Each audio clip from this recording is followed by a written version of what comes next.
కేసీఆర్ ఏమో హిస్టరీ, కేసీఆర్ అంటే హిస్టరీ, రేవంత్ రెడ్డి అంటే లాటరీ. టికెట్ కొనకుండా లాటరీ గెలిచిపోయాడు, టికెట్ కొనకుండా లాటరీ గెలిచినాడు రేవంత్ రెడ్డి. తప్పిదారి తప్పిదారి అడ్డివారి గుడి దెబ్బలు ముఖ్యమంత్రి అయితే ఇక ఆవుతలేడు మనిషి. అరే అయ్యా, నీకంటే ముందు చాలా మంది పనిచేశారు నాయన ముఖ్యమంత్రులు. రేవంత్ ఒక్కటి గుర్తుపెట్టుకో, ఒకటి యాది పెట్టుకో, కేసీఆర్ పేరును నువ్వు కాదు కదా, కాంగ్రెస్ తాత జేజమ్మలు దిగచ్చినా ఎవరు మర్పించలేరు. తెలంగాణ ఉన్నంత కాలం, తెలంగాణ రాష్ట్రం ఉన్నంత కాలం తెలంగాణ ఎవరు తెచ్చిండ్రు అంటే ఎవరంటారు? మరి గిట్లున్నాక ఆయన ఏం బిక్తాడు నాకు అర్థం కాదు.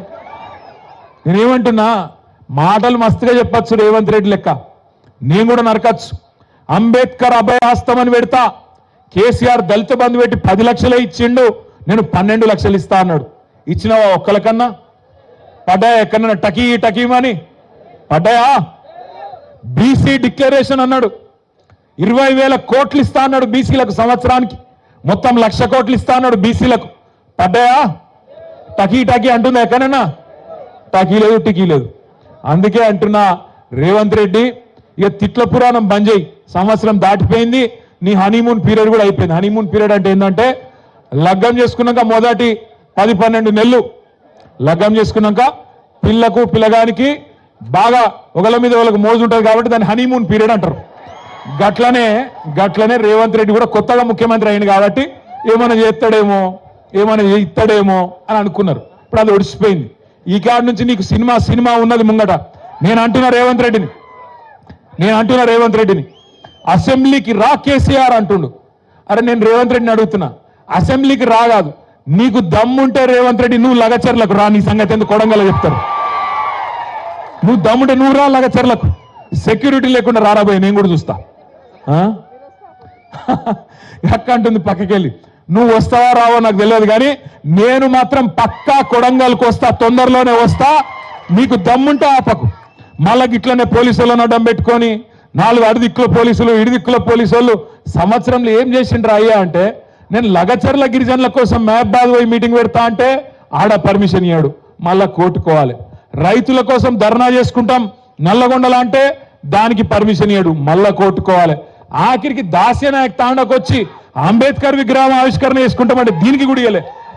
ఆఖరికి నిన్న మా మహేష్ అన్న పోయి ఆ డిఎస్పీ గారిని అడిగి, అయ్యా డిఎస్పీ గారు నీకు ఏందా బాధ అంటే, వాళ్ళకు అనుమానం అట పోలీసులకు, ఏమని ఈడికెళ్ళి దాసనాయక్ తాండకెళ్ళి దగ్గరుంటది కొడంగల్, ఆయనతో దబ్బుకున్న వీళ్ళందరూ అడ్డుపోతారేమో అని.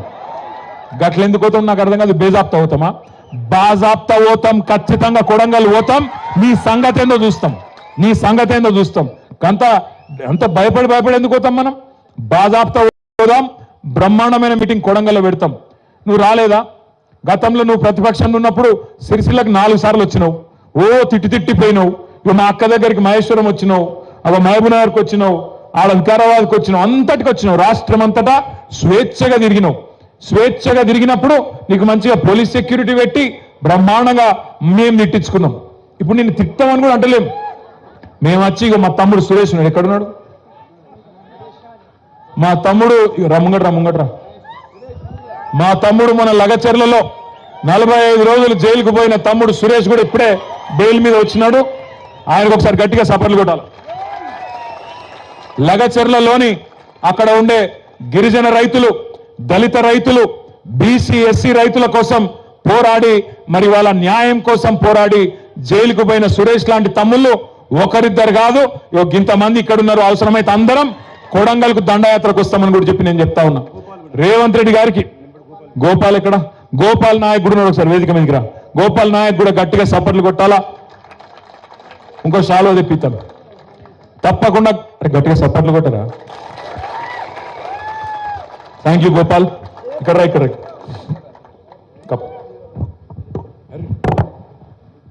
Thank you Gopal Naik, Suresh. మీ అందరికి నా రిక్వెస్ట్ ఏంటంటే सेन राम मैं कि हमारे बाजार नहीं के नानो फिर हम कायम की चाहते तो दिल्ली लगा जाता नहीं भी सेंट्रल ऑफिस है हमको कायम परमिशन लाया चाहता तो कोई गवर्नमेंट कायम आपने गाँव से ढेडिया और कायम भी जमीन लेनो करता नहीं एक परमिशन लाया था से गवर्नमेंट से धैर्य में रहे सारो ఈ కేటీఆర్ అన్న మేలోच आपण घ्यायचा मराठी सलाह दिनोच मेलोच कనుక तो जीव काय को केलियो सलाह दिनोच और सलाह पर आपने गोरटेर जमीन थामेचा वो संतोष में मैं आपने गोरटेर पंचायती दिनोच केसीआर सालन केटीआर अन्ना जो आपने जमीन दिनोच करने लागत तेलंगाना में कोई गोरटेर जमीन ले सके नहीं वे रांकरन तो मैं सेन विनती करो राम राम सेन థ్యాంక్ యూ గోపాల్ అని ఏం చెప్పిండు నాకు తెలియదు కానీ మంచిగానే చెప్పిండు అనుకుంటా నేర్చుకుంటా నాకు భాష రాదు నేర్చుకుంటా మా సంజీవ్ను ఎవరినో ఒకరిని పట్టుకొని నేను కూడా 4 మొక్కలు నేర్చుకుంటా ఆ మధ్యన ఒకటి నేర్చుకుని ఇప్పుడు మర్చిపోయినా బాయ్ బియా సేన రామ్ రామ్ ఒకటి నేర్చుకున్నాక అంతే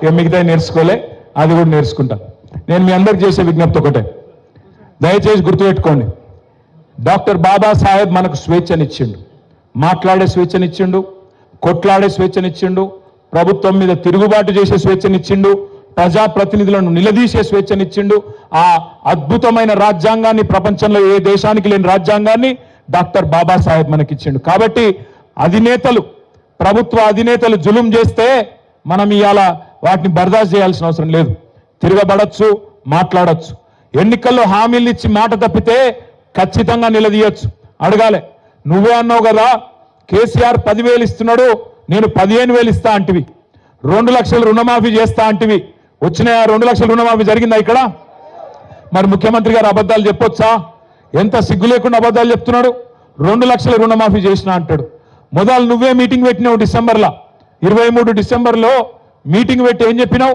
రుణమాఫీ కావాలంటే 49,500 కోట్ల రూపాయలు అవసరం పడుతుందని చెప్పి నీ ప్రభుత్వమే చెప్పింది కానీ ఇవాళ వరకు నువ్వు ఇచ్చింది 11-12,000 కోట్లు మాత్రమే మరి ఏ లెక్కనైతే రుణమాఫీ చారాన కూడా కాలే ఎక్కడ కూడా నేను అందుకే రేవంత్ రెడ్డిని అడుగుతున్నా దాస్యానాయక్ తాండా ఇక్కడి నుంచి అడుగుతున్నా మళ్ళొక్కసారి రేవంత్ నువ్వు ఎక్కడికి రమ్మంటే